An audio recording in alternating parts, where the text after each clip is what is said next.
Welcome to Brainbox, a podcast for your noggin. Brainbox is a program of Oklahoma Humanities, a nonprofit organization that strengthens communities by helping Oklahomans learn about the human experience, understand new perspectives, and participate knowledgeably in civic life. You can check out all of our programs at okhumanities.org. I'm your host, Chris Carroll. In this episode, we're going to talk about the Battle of Gettysburg and some of the misconceptions, mythologies, and memory of the battle and of the American Civil War itself. The Battle of Gettysburg was the largest battle of the Civil War, with over 50,000 total casualties across 72 hours of fighting. One historian described the battle as the high tide of the Confederacy, which receded from Gettysburg. Over 6,000 books have been written about the battle, and the National Park Service reports over 1 million visitors still come to the battlefield every year. Our guest is Dr. Jenn Murray, an American military historian who specializes in the U.S. Civil War. Her first book, On a Great Battlefield, The Making, Management, and Memory of Gettysburg National Military Park, 1933 to 2013, was published by the University of Tennessee Press in 2014. Dr. Murray earned her PhD in history from Auburn University in 2010, and she's a professor in the Department of History at Oklahoma State University. For 9 summers, she worked as an interpretive park ranger at Gettysburg National Military Park. Her current book project is a biography of George Gordon Meade, the commanding general of the Union Army at the Battle of Gettysburg, and her research is supported by a scholar research grant from Oklahoma Humanities. So welcome, Dr. Murray. We're so glad to have you on the show. Chris, thank you for having me and using an episode of Brainbox to talk about the Battle of Gettysburg. I'm excited to join you. Well, we're honored to have you. I know you're one of the leading historians of Gettysburg, and I wanted to ask first about kind of your personal connections with Gettysburg. How did you become interested in studying and writing about it? That's a good question. I grew up in Maryland, so I'm a East Coaster, and I grew up in the western part of the state, just about 2 hours from Gettysburg. And my parents were really good about taking me to historic sites as a young kid. And I was a history major as an undergraduate. And in the summer between my junior and senior year, I applied for and received an internship at Gettysburg National Military Park. Oh, cool. So I spent the whole summer, the better part of 16 weeks as a young junior, rising senior, giving tours of the battlefield to thousands of people from all around the world. And I was interested in history, but it wasn't really the Civil War that piqued my interest until that time. And that internship, I didn't know it at that time, of course, but it really set me on this career trajectory to become a Civil War historian. Wow. And as you mentioned in your intro, I ended up working for the National Park Service for 9 summers. So 8 more summers I came back to Gettysburg while I was working on my master's degree and ultimately my PhD as a seasonal interpretive park ranger. And it was the best years of my life. The best job I ever had was working for the National Park Service as a seasonal, spending those summers on this historic landscape, the hallowed ground, talking about the battle with people so passionate and interested about it, just really solidified for me, this is what I want to do for the rest of my life. And I'm so fortunate to have the opportunity to have had that experience. Wow. And you mentioned people from all over the world come every year? That's right. You said in your introduction, the National Park Service records 1 million people, even now, 1 million people from all around the world. Western Europe, we see a lot of visitors from the western part of Europe. A lot of people from Canada, of course, a lot of people from Australia, all with various reasons of why they're coming to Gettysburg. And it's fascinating what they think this battle is or what they want to gain out of their trip, what they seek to learn from visiting this landscape. It's worldwide famous. Wow. Well, I'd love to talk more about kind of the broader context of the Civil War later in the episode, but let's talk a bit about the Battle of Gettysburg to start with. Can you talk about kind of what the broad context of what was happening in the war at the time that immediately led up to the battle? So the Battle of Gettysburg is July 1st, 2nd, and 3rd, 1863. So if we're thinking big context, this is the 3rd summer of the American Civil War. The war starts in April of 1861, so we move through 61, 62, and 1863. And by the time the fighting at Gettysburg occurs that summer, the Civil War really is a story of two theaters. In the Western theater, the Union Army has, under the command of Ulysses S. Grant, has done quite well. They've captured Fort Henry, they've captured Fort Donelson, and the Union troops under U.S. Grant's command are driving to capture Vicksburg down the Mississippi River, which they will do in early July of 1863. So things are looking really well, more positive for the Union Army out west. But in the Eastern theater, it's the exact opposite. So the Eastern theater, we're mostly talking about Virginia right now. And the Union Army has not seen any degree of success since the beginning of the war. Most recently, leading up to the Battle of Gettysburg, Robert E. Lee and the Army of Northern Virginia, the Confederate Army, has won a decisive, resounding victory at Chancellorsville.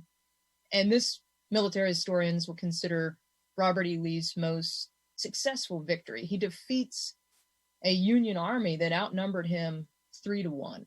So a big victory at Chancellorsville.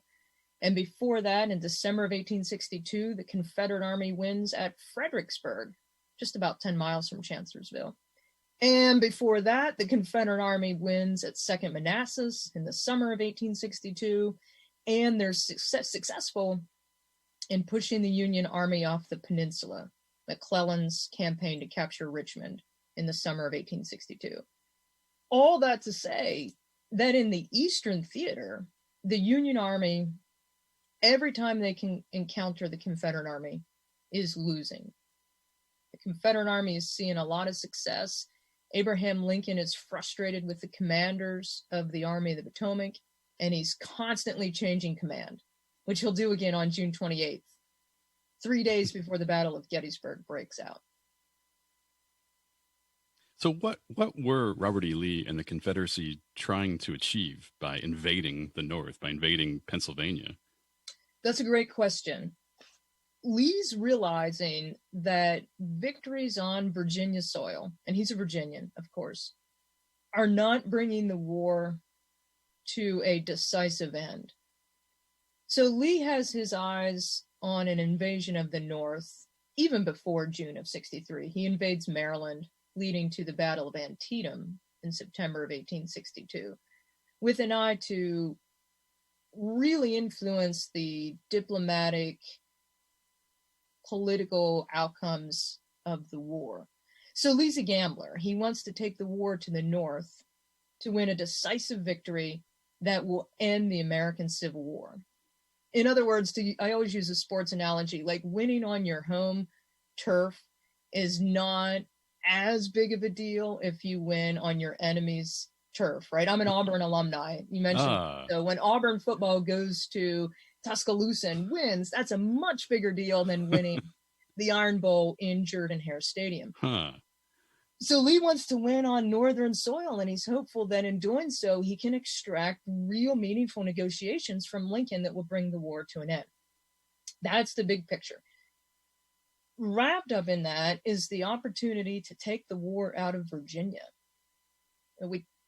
Sometimes we tend to overlook what it means when you have tens of thousands of soldiers fighting in an area, what that does to the civilians. So he's going to use this as an opportunity to resupply his army, to let them feed and gain food supplies north of the Potomac River, and in doing so allow the Virginia farmers a break. They have seen the war for 2 years. So Lee's hopeful that this bold counteroffensive, his objective isn't Gettysburg. He's moving his army north across the Potomac River. Ultimately, they're moving up towards Harrisburg, which is the capital of Pennsylvania, up to the Susquehanna River. And his objective is to take the war in this bold counteroffensive, this counterstroke to the north, and gain this decisive victory that, in his mind, could end the American Civil War. I've read a lot riding on it. Yeah. I've read kind of on that note of wanting to take the war out of Virginia, that Lee urged restraint toward the white Northerners that his army would encounter. I think he urged his soldiers not to loot or pillage the fields too much of the white Northerners, because he wanted to sort of encourage those white Northerners to want peace. But at the same time, his army was kidnapping Black citizens and sending them south back to slavery. Yeah, that's absolutely correct. All aspects of what you said is right. What he orders and what happens in reality, what his soldiers are doing, the rank and file is doing, is a lot of discord. He issues similar orders in the fall of 1862 when he invades Maryland, because he doesn't want soldiers to be looting and plundering from Maryland or Pennsylvania civilians that will discourage them in ending the American Civil War. Maryland particularly, because it's a border state. So to get to Pennsylvania, you have to move through Maryland. So there's a lot riding on this invasion, but Lee has every reason to believe that his risky gambit will be successful. Every time the Army of the Potomac, the Union Army, has fought his Army of Northern Virginia, the Confederates have won. And he writes this letter, I reference this a lot, he writes this letter to one of his subordinate commanders right at the outset of the Gettysburg campaign. And he says, "I believe my men are invincible." Invincible. Their morale is soaring. So when we get to Gettysburg and we look through the fight of July 1st, 2nd, and 3rd, particularly the 3rd, and we're trying to explain why Lee does what he does and why he makes these orders, keep in mind these Confederate soldiers have unprecedented faith in themselves and their army commander. Can you describe some of the key elements that we should know about the battle itself, some of the important things to remember that help us understand why people still think about this battle 150 years later?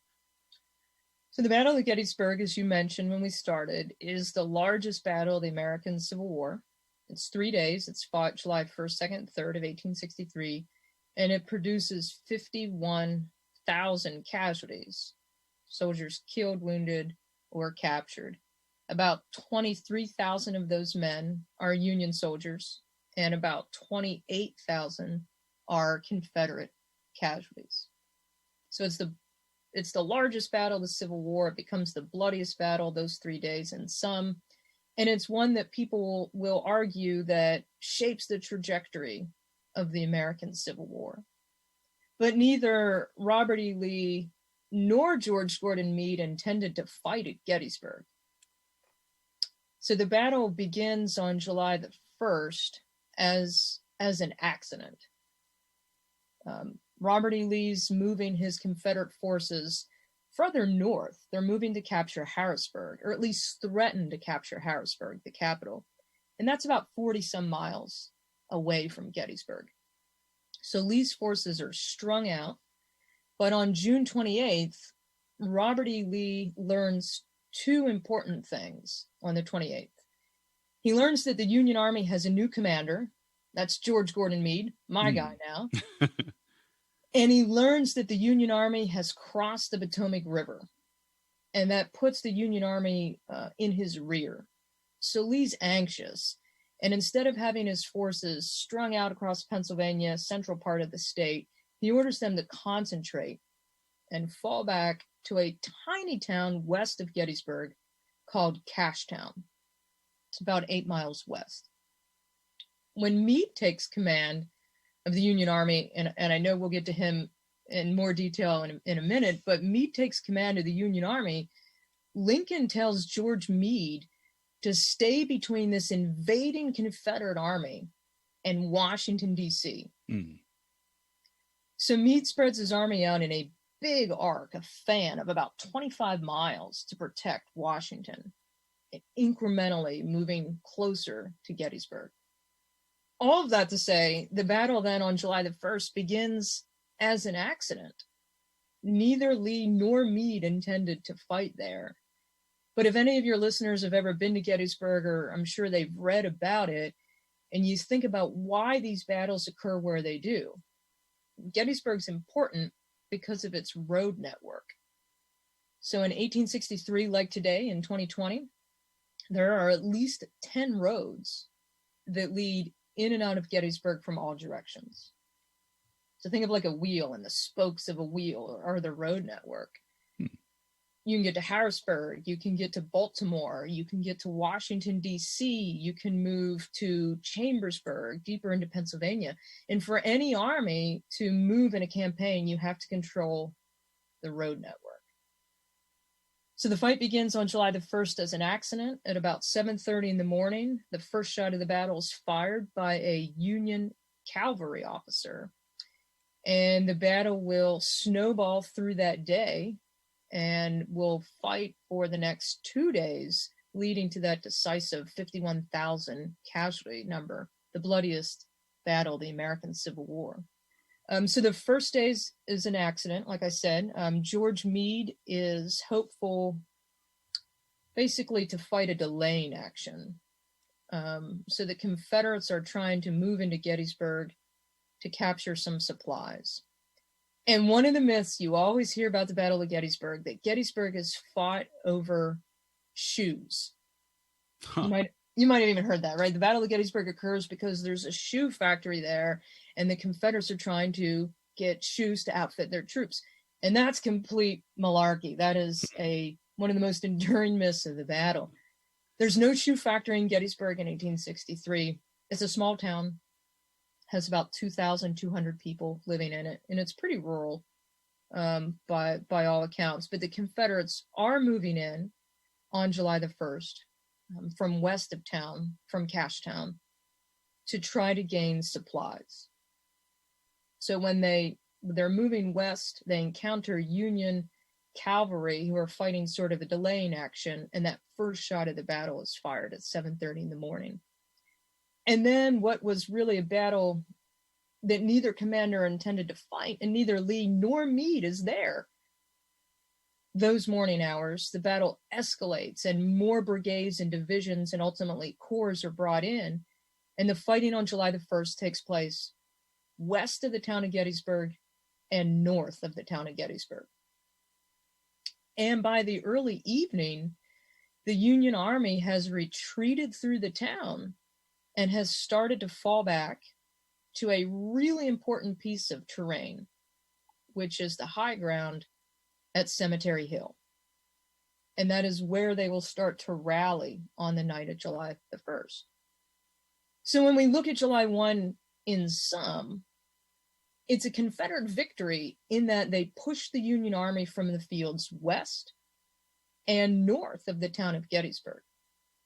But the Union Army falls back to better terrain, and that's where they'll start to make their defensive position in the shape of a fishhook. And if you've read about Gettysburg, or your listeners have, you always hear about George Meade and the Army of the Potomac fighting a defensive battle on Cemetery Hill in the shape of a fishhook. So through the night of the 1st and into the early morning hours of July the 2nd, the rest of the Union Army comes. They're coming up from Maryland. So the Union Army comes from Maryland. They approach from the south. And the Confederate Army will concentrate now at Gettysburg, coming mostly from the west and from the north. Are they numerically numerically about even at that point? By the time both armies have all of their corps and their men there, the Union Army will have about 90,000 men, about 90,000 Federals, and the Confederate Army will have just over 70,000 Confederate troops. So Lee will fight a offensive battle, right? That's his whole point of moving into Maryland and making this risky gambit. And on July the 2nd, will make a massive attack against the Union fishhook line, both at the southern end of the battlefield and the northern end of the battlefield. I know some of your listeners have probably seen the movie Gettysburg, or they've read Killer Angels. And July the 2nd is really featured in those pieces, in the film and in the book, because July the 2nd will bring the Confederate forces to attacking the Union flank at Little Round Top, where the iconic 20th Maine makes their stand, Joshua Lawrence Chamberlain, I think he's one of your favorite Civil War guys. And then the Union Army will defend the other side of their line, which is the right end of their fishhook line at Culp's Hill and Cemetery Hill. And Lee's intention is to break the flanks. The flank is the end of the battle line. So he launches these massive assaults, and he gains some success. The Confederates do have some success on July the 2nd. They capture Devil's Den, which is that really weird rocky formation right by the Round Tops. They capture the Peach Orchard, but the big prizes of the Union Army's battle line remains in the hands of the Union soldiers. So then, during the night of July the 2nd into July the 3rd, Robert E. Lee plans for what will become the climactic moment of the Battle of Gettysburg. And that, of course, is Pickett's charge. He believes that the Union Army is strong on their flanks, their end, so there has to be a weak point somewhere on this line. It has to be in the center. So on July the 3rd, Robert E. Lee will take about 13,000 Confederate infantry. They will line up in a long linear assault formation where his men are shoulder to shoulder to shoulder. It's about a mile long. This is a massive frontal assault. And he'll order them to try to split the center of the Union line. The attack will begin about 1 o'clock with a artillery bombardment. Confederates will throw in over 150 artillery guns to try to weaken the center of the Union line. The artillery assault will last for about an hour. And then near 3 o'clock in the afternoon, this is the moment right where William Faulkner says every Confederate boy believes it's 3 o'clock in the afternoon, July 3rd, 1863. They'll march out in that tight formation and try to split the Union center. And it fails. They breach it, but they're unable to hold it or exploit that gap. And by 4 o'clock in the afternoon, Pickett's charge is over. It's about a 50% casualty rate for the Confederates involved. And that will be the end of the Battle of Gettysburg. Robert E. Lee and George Meade both will begin to assess their position and the strength of their armies. Both have taken a severe battering, and all is quiet on the battlefield through the night of the 3rd and into July the 4th until Lee will decide to retreat from Gettysburg. I know I'm looking forward to asking you about George Gordon Meade in a little while. You're a man. Are there some other participants in the battle who you find particularly interesting that might give us some deeper insight into what was happening there? Any particular favorites? Yeah, there's some. I think when we talk about the Civil War, sometimes we focus too much on the generals. I'm guilty of that. Of course, I say this because I'm writing a biography on General George Meade. But we forget that these battles are fought by common soldiers, the commoners. And I always find their stories really compelling. And one that I would often share when I worked here at Gettysburg relates to Pickett's charge. There's a Confederate soldier in a Virginia regiment named Michael Spessard. And he's part of this big attack on July the 3rd. And he's marching across the fields to try to break the center of the Union line as this horrific Union artillery fire is pouring onto these advancing Confederates.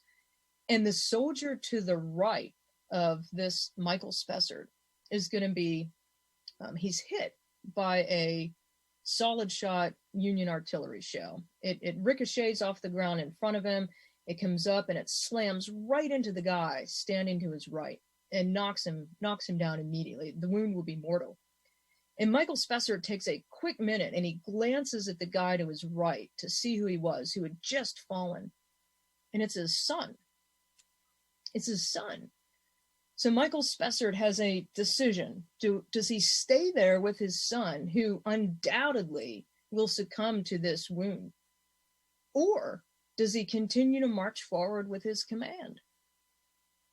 And what does Michael Spessard do? He takes his water canteen off of him.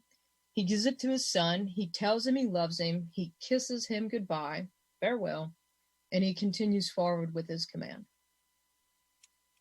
Can you imagine being in that position where all the carnage and the hellfire all around you, and you see these decisions? It really humanizes the American Civil War. And these are units, regiments and companies are made up of men who know each other. They're from these small towns. They are related. They're brothers-in-law or fathers and sons. It's your banker, it's your preacher. You know everyone that you are going into combat with. It's not how the military is organized today. So it creates these moments where men have to make decisions about what to do. And he saw his son fall mortally wounded in front of him. Man, thank you for mentioning that. What a powerful story. You mentioned one of my favorites, Joshua Chamberlain. I just had a brief anecdote I was going to mention about him. My wife is a college professor, and I know you are a college professor. Joshua Chamberlain was also a college professor, and one historian of the Civil War, James McPherson, describes Joshua Chamberlain, a Union, was he a captain? Is that right? He's a colonel at the time. Oh, a colonel. Yep. Okay. And he was famously sort of cool and quick-witted.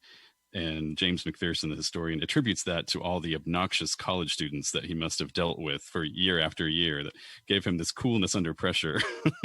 Yes, that's a funny anecdote. And James McPherson, of course, teaches at Princeton, so maybe we could kind of relate to that that world in academia.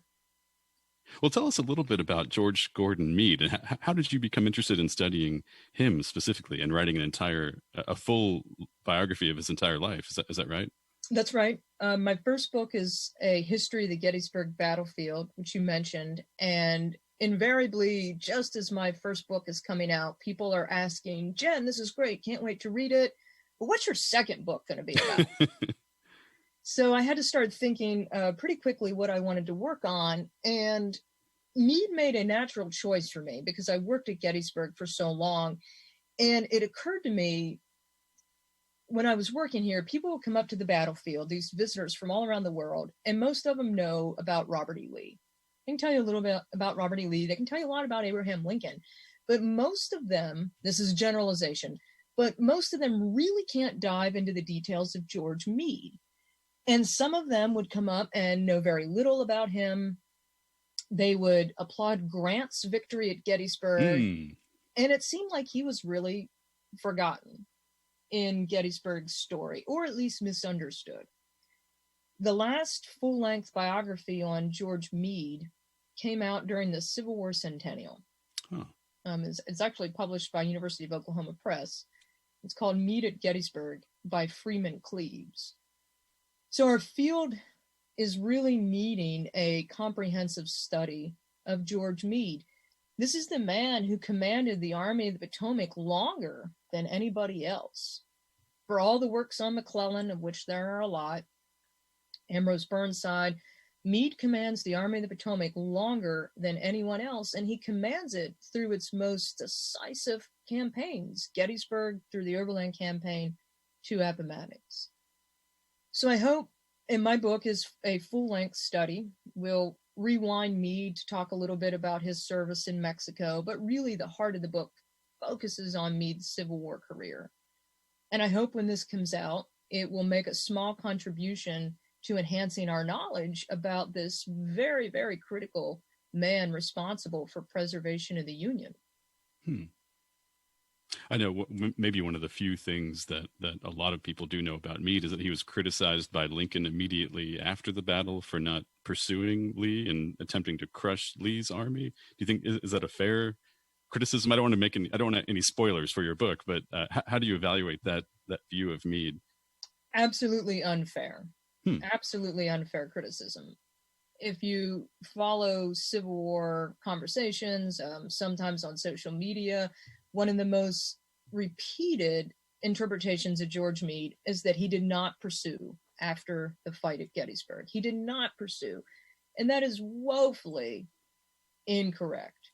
Woefully incorrect. Meade will start moving the Army of the Potomac on July the 5th. On July the 5th, he will start moving the Army of the Potomac in pursuit of Robert E. Lee. And by July the 12th, Meade and Lee are in a position to square off with one another at a small Maryland town called Williamsport. And it's important. Williamsport is important because it's nestled right at the Potomac River, and there's a pontoon bridge there. So if the Confederate armies want to escape back into Virginia, they're going to have to go through Williamsport. And Meade's forces are ready to strike the decisive blow against Lee with his back to the Potomac River. And what will happen is that George Meade will take the counsel and advice of his subordinates. He calls a council of war. He brings his subordinates together. He asks them, should we attack here with Lee and his back to the Potomac River or not? His subordinate officers, by a majority, say no. And through the night of the 13th and into July the 14th, Robert E. Lee will escape. That's the terminology we use. He escapes across the Potomac River, and the Gettysburg campaign comes to a frustrated sigh, like this frustrated sigh. And Lincoln is outraged. Lincoln expected Meade to be able to deliver this decisive, culminating blow to a crippled, not destroyed, Confederate army. Lincoln says, I fear that you have missed your golden opportunity. I fear you don't understand, General Meade, the implications of this. One of the things that I will argue in my book, and I've written about this elsewhere, in the American Civil War, decisive battles that destroy the enemy are very, very rare. Most Civil War battles, the armies are bloodied and they're battered, but they're not destroyed. They live to fight another day. Grant takes his armies by siege. He gets them to surrender that way. But a decisive battlefield victory is very rare.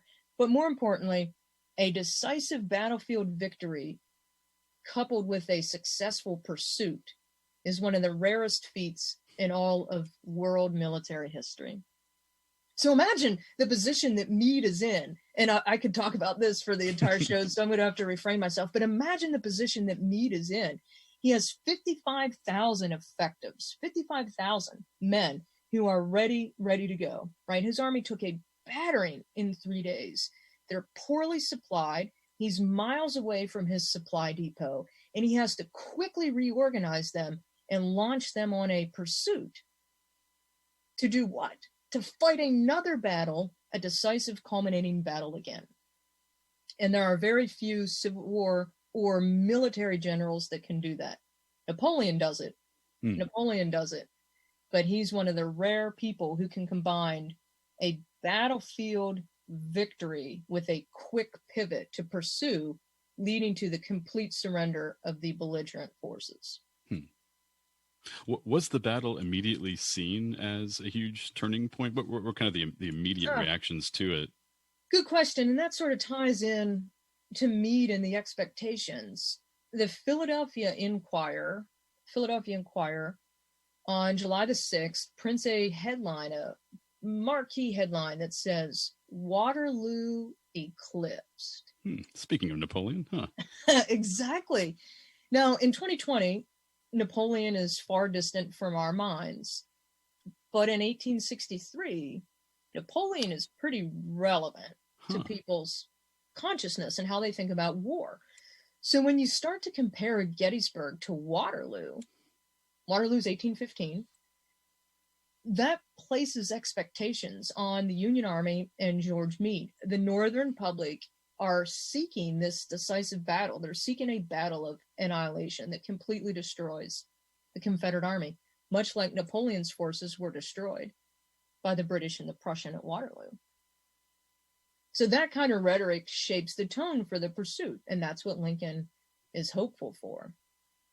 For the Confederate Army, the battle is seen as a setback. It's seen as a setback. And if you read through soldiers' accounts in the Army of Northern Virginia and civilians, Southern civilians, it's a setback. It's not a crushing defeat. And Robert E. Lee, you know how we talked earlier about his expectations for the campaign. He's seeking to feed his army, and he does. He brings back like 50 miles. You can kind of imagine this, like 50 miles of supplies cattle. He brings back like 20,000 cattle, 20-some thousand sheep, 20-some thousand hogs that he foraged along the way. He gets them back across the Potomac River and into Virginia. So he's able to feed his army through the fall. And that keeps the morale pretty high. Now, in other ways, the men that both Lee and Meade lose at the battle are not replaceable, particularly for the South. Lee loses about a third of his officer command. About 33% of his general officers are killed, wounded, or captured. And by the summer of 1863, the South has a finite amount of white men who can fight to begin with. You cannot sustain your army losing 33% of your general officers killed, wounded, or captured. So these are men who are irreplaceable, and Lee's army will precipitously decline in numbers through the remainder of the war. Of course, they don't have the population to replace those men. So months later, we have the Gettysburg Address. Did that sort of alter or underline the significance of the battle? Absolutely. Lincoln will come to Gettysburg to dedicate the cemetery, the Soldiers' National Cemetery, on November 19th, 1863. Lincoln's not the keynote speaker of the day. Ironically, the keynote speaker of the day is Edward Everett, who's a really famous orator from Massachusetts. And he delivers a speech, a Gettysburg Address, that's about 2 hours long. 2 hours. And then Lincoln and his Gettysburg Address is 2 minutes. So I always kind of joke, we do public speaking, there's genius in brevity. And Lincoln uses this as an opportunity to define the war. And this is 1863. Lincoln's position is precarious. He's worried about the re-election of 1864. The Union armies in the East have seen nothing but setbacks. There are draft riots occurring in New York that summer. If listeners have seen the Gangs in New York movie that chronicles those summer draft riots, there's a lot of unrest in the North. So Lincoln cast this speech not only as an opportunity to honor the Union dead, but as a call to arms for the Northern public, that we here that they shall not have died in vain. He's rallying the North and encouraging them to stay behind the war effort through the darkest days of the American Civil War. So speaking of kind of definitions of the war and ways that the war was given meaning, you mentioned that quote from William Faulkner. I did a little research on that before this episode. It's from his 1948 novel, Intruder in the Dust. And he describes Pickett's charge saying, "For every Southern boy 14 years old, not once, but whenever he wants it, there is the instant where it's still not yet 2:00 on that July afternoon in 1863.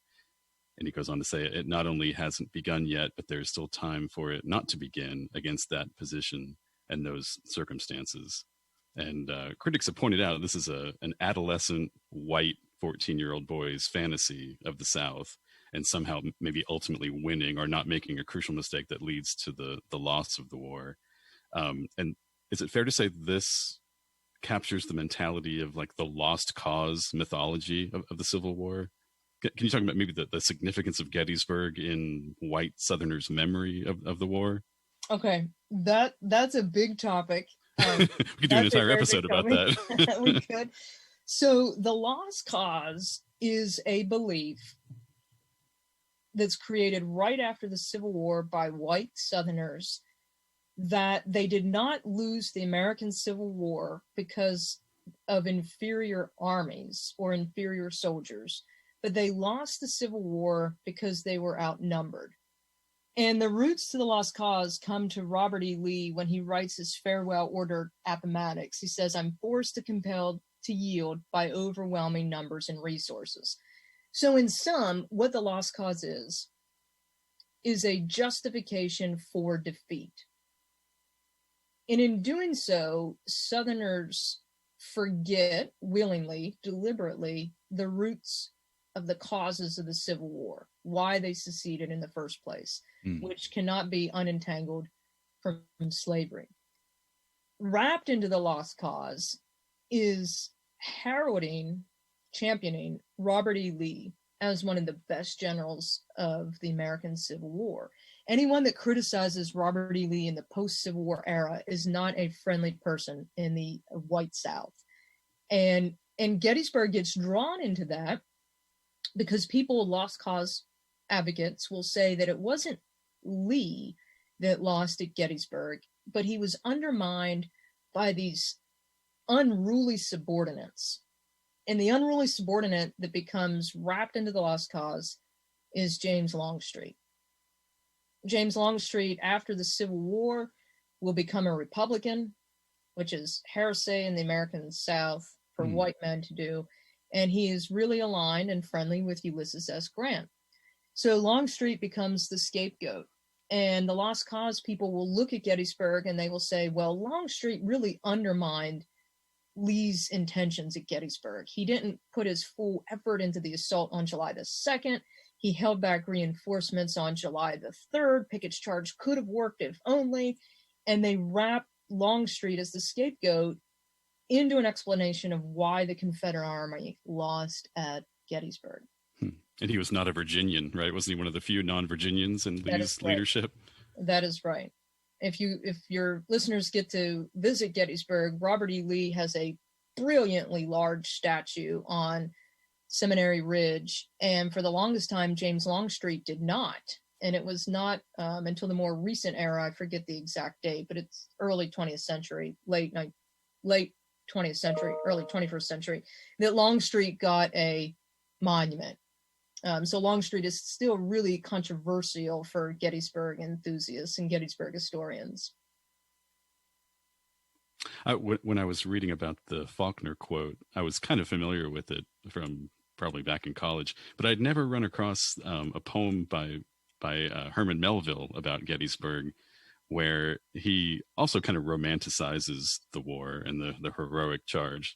But ultimately, it seems like he celebrates kind of the righteousness of the Union cause. And that's something that maybe we've lost over the centuries. You hear a lot of mythologizing of the Confederacy, but in Melville's poem, he says, pride was repelled by sterner pride, and right is a stronghold yet. So he's making an argument maybe that ultimately the Union's cause was the more morally righteous.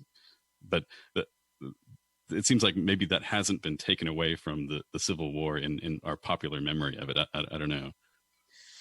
Well, I think you're spot on. And I think that's in part what the Grant miniseries that the History Channel did earlier this summer was intended to do. It's intended to put the attention on the men who fought Ulysses S. Grant, who led Union armies to victory, to preserve the Union and to eradicate slavery. But the lost cause interpretation is pervasive. It's entrenched through the 19th century, into the 20th century, and into the 21st century. The South lost the Civil War, but in many ways, they control the post-war narrative of the Civil War.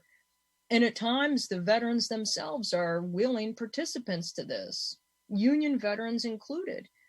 Union and Confederate veterans will come to Gettysburg for reunions. The big one is in 1913. It's the 50th anniversary of the battle. Thousands of Union and Confederate veterans will come to Gettysburg. And when these guys get together, this is sort of related to my first book, when they get together, they talk about the war from a soldier's viewpoint. They talk about, well, our unit attacked over here, and I think you defended here, and you remember this fierce fighting in the wheat field. You remember Pickett's charge. But what they don't talk about are the causes that led them to the battlefield. They don't talk about why they were there. That's deliberate. That is an intent for white Northerners and white Southerners to start to reconcile. And it ignores the contested, controversial causes of the Civil War, slavery and emancipation, failures of Reconstruction, so that the white North and the white South can come back together, reunified or reconciled. Has there been sort of a recapturing of the narrative over the years? How have the narratives and interpretations of the battle changed? Well, in terms of the memory part, this is a pretty popular field in academia, Civil War memory. David Blight's book, Race and Reunion, really captures some of these themes we're talking about. Carolyn Janey has a book that's also very good, Remembering the Civil War, that looks at how these veterans remembered the conflict that they fought in. And if you look at some of the Union soldiers' monuments speeches, Gettysburg is the most monumented Civil War battlefield.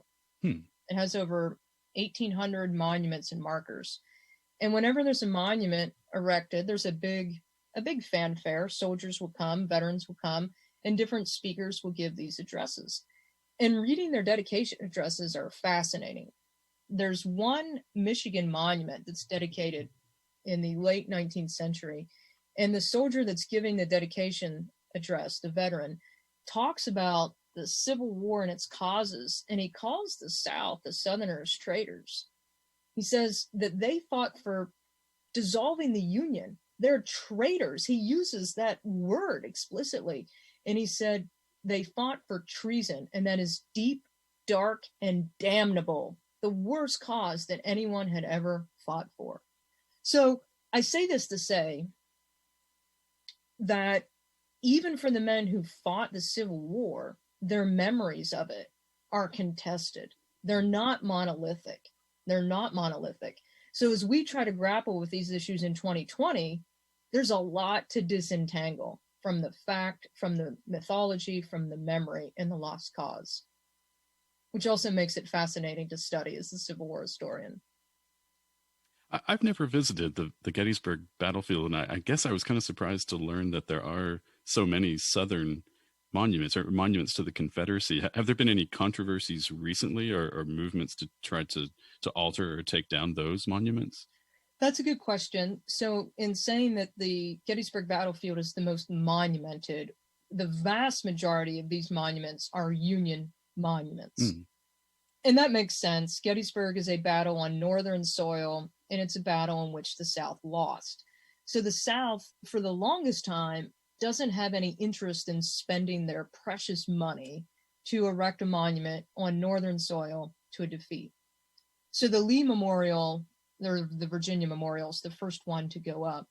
And if you guys, your listeners, get to Gettysburg, they can drive down the Confederate line on Seminary Ridge, and they can see a monument for each of the Confederate states who had troops here. So North Carolina has a monument, Tennessee, Florida, etc., Arkansas. But there are not regimental markers. Those are for the Union side.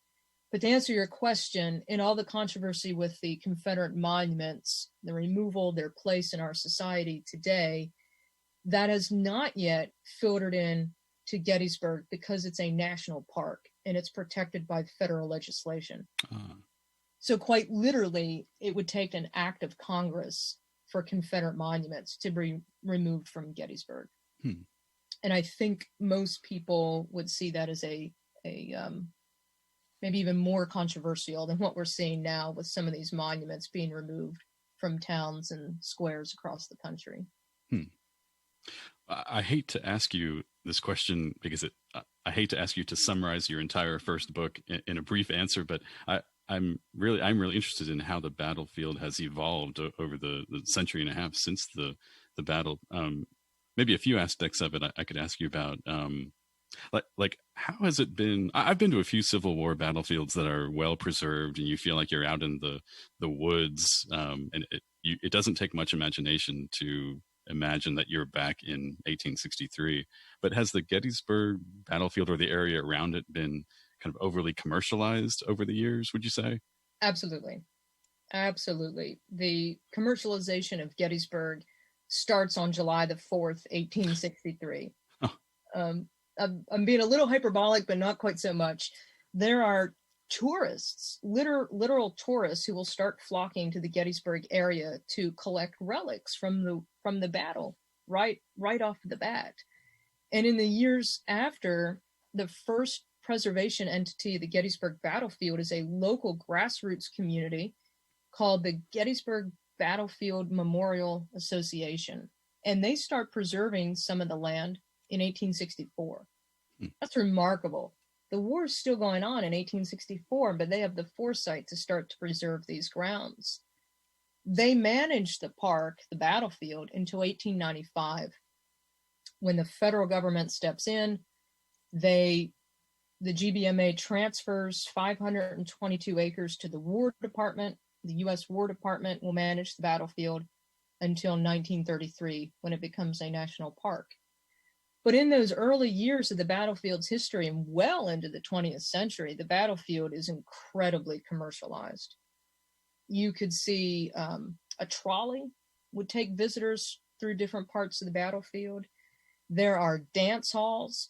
There are hotels, gas station, restaurants. There are places to get photographs taken. There are places to eat ice cream. Every possible trapping of tourism and commercialism imaginable you could find at Gettysburg. And if you can think of the Gettysburg battlefield, the area that splits Seminary Ridge from Cemetery Ridge, there's a road, it's called the Emmitsburg Road at the time of the battle, that bisects those fields. And that was one of the most commercialized, really starting with the advent of the automobile. You'll see gas stations pop up. You'll see hotels pop up. And within like maybe a 2-mile span, there are probably no fewer than 24 hotels, gas stations, and places to eat on that road. And now, if you drive down that road today, you don't see a single one of them. Oh. Not a single one. So the Park Service and their friends associations, their partners, have been very aggressive in working to get these non-historic intrusions off the historic grounds. So you can visit Gettysburg today, the town, of course, but surrounding on the battlefield, you see very little evidences of commercialization or modernity on the battlefield. So feel pretty comfortable when you come here in terms of the landscape, the orchards, the fences, the crops, the historic homes. That's what the soldiers saw in 1863. You can immerse yourself onto this landscape and see what they saw over 150 years ago. So from your years of studying Gettysburg and working at Gettysburg, why do people still visit it today? What does it mean to people today when they come to see the battlefield? That's a good question. And it's one I try to wrangle with in the book, because if people have went to a Civil War battlefield, the one that they likely would have visited would be Gettysburg. More than any other Civil War battlefield, Gettysburg is the stop for these people to go. And they come here for a variety of reasons. Some of them have family connections. They're interested in seeing where a particular ancestor on the Union or Confederate side fought. Some of them are Civil War enthusiasts who want to learn more about Gettysburg. Some of them are just driving through and they thought it would be interesting to stop here along the way. Some of them know it's a place they need to visit, but they don't quite sure know why, but they know that they need to come to Gettysburg. But it's a place that holds such a powerful emotion. They want to see where Lincoln delivered the Gettysburg Address. They want to see where that iconic, timeless speech was delivered, because it forces us to ask questions about ourselves today. What does it mean to be an American citizen? What did those men fight and sacrifice their lives for? What does that mean? The Civil War is incredibly relevant today, and those questions can be thought about by visiting the Gettysburg battlefield, standing on that very landscape. I'd love to ask you about some of the ways the Civil War is still with us today. Just in the few weeks that I've been preparing for this episode, there was a story in the news about the last Civil War pensioner just dying at the end of May 2020. Just a few days ago, HBO pulled Gone with the Wind from its streaming service so they could add an introduction to the movie that puts it in greater historical context. Of course, there's an ongoing debate about the memorials and statues of Confederate figures. What are some ways we should think about the Civil War today that help put our own events in the news today into a deeper context? That's a great question. And when I teach the Civil War class, the first thing I tell my students on the very first day is the American Civil War is the most decisive epic in our nation's history. It's the most important event in our nation's history because it forces 19th century Americans and us today, 160 years later, to think about what it means to be an American.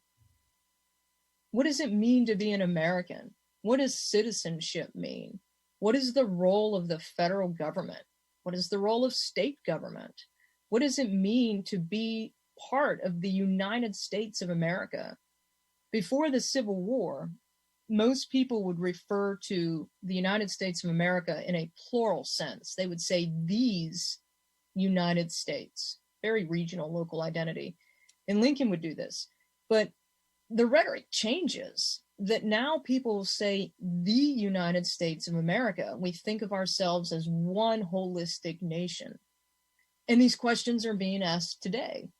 What does the 14th Amendment mean? That's a Civil War amendment. What does it mean to be a citizen of this country? And until we can grapple with the legacies of the Civil War, you can see the implications of that playing out in 2020. There's something for everybody in the Civil War. Truly, if you're not interested in studying battles and commanders, medicine sees great advances in the Civil War. They have to learn how to embalm soldiers and send them home. Literature, some of the greatest literary works are done in the Civil War. Music, some of the greatest songs and what these songs mean. Dixie, what does this mean? What is this song about? All of this comes out of the Civil War. And I always tell my students that the greatest changes in history come from war because our nation is at war more than we are at peace. Right? American history, we're at war about 90% of the time. That's fascinating. And no other war disrupts the United States in such a way as the Civil War does. The question was how well it was repaired. Well, we put together a web page for each episode, and I always put some links to other information about the topics we covered. And I wanted to ask you, are there some pop culture representations of the war that you might recommend, or are other resources for readers that you particularly like that you might refer people to? In terms of Gettysburg, and I mentioned this, but if your listeners have not yet watched the movie, and it's a long one, right? The movie Gettysburg is over 3 hours. Watch it. Read The Killer Angels. And so many people come to Gettysburg now, still, and this movie's how old now? It came out in the early 90s. Yeah, 1993. Wow. Saying that they got interested in Gettysburg from the movie. And I watched it on 2 VHS tapes. It came from the rental store in 2 tapes. It was so long. There's an intermission in it. Yeah. I think it's a disservice when academics criticize popular culture and they criticize things like Gettysburg or the Grant miniseries, because if people get interested in history and if they're interested in Gettysburg after watching that movie or reading Michael Sharrow's book, and they come to this battlefield, that's a gateway if it fuels their interest to learn about it. So think about The Killer Angels, think about Gettysburg. Take a look at that. I still think Ken Burns, the series that he did for PBS, The Civil War, holds up pretty well. That's the most watched, still I believe, the most watched series that PBS has ever done. Gets people interested into the Civil War. That's a great resource. There's plenty of Civil War sites for people to visit. I always encourage enthusiasts to get out and about. Some in Oklahoma, go up to Peerage, go to Honey Springs. We were talking about that earlier. Walk the landscape, walk the grounds where these soldiers fought, and immerse yourself into those stories. That's a great way to learn more about the Civil War and become passionate about it.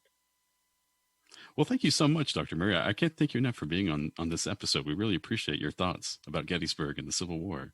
I'm very happy to do it. Thank you for having me and sharing some Gettysburg stories with your listeners.